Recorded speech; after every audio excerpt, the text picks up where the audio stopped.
18 мая был подписан приказ президента Республики Беларусь об очередном призыве на срочную военную службу. С этого момента начала действовать новая система призыва на службу в вооруженные силы. Что изменилось, кто будет призван и отправлен в войска уже в июле, выясняла наша съемочная группа. Этих изменений ждали и сотрудники военкоматов, и военнообязанные. Подписанный 18 мая приказ не только дал старт призывной кампании, как это было раньше. Он определил новые сроки призыва. Теперь на службу в вооруженные силы Республики Беларусь будут призывать весной и осенью. Как отметили в Солигорском объединенном военном комиссариате, сроки призыва смещены для удобства призывников. Призывник у нас заканчивал обучение. До 30 июня, к примеру, имел отсрочку.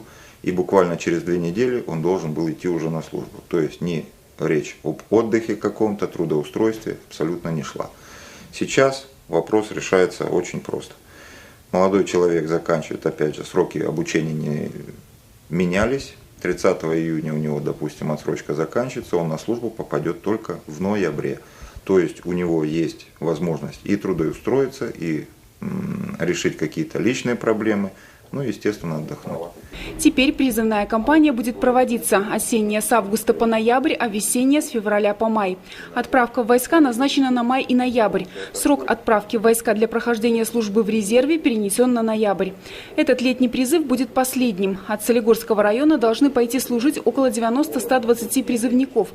Возьмут на службу только призывников с первой группой здоровья. Они пополнят ряды войск специального назначения – МВД, Комитета госбезопасности, погранвойск. Сразу же хочу ответить на вопросы многих призывников, их родителей о том, что сроки службы изменятся. Абсолютно ничего не меняется.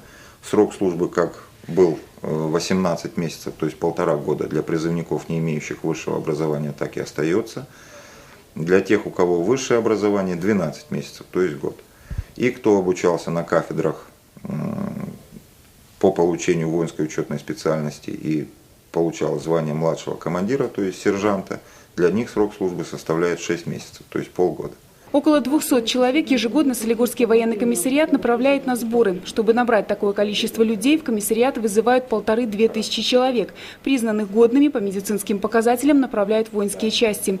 В июльский призыв резерв призываться не будет. 40 резервистов планируется отправить в войска от Солигорщины в ноябре. Регламентирует этот призыв приказ, который будет подписан в августе этого года.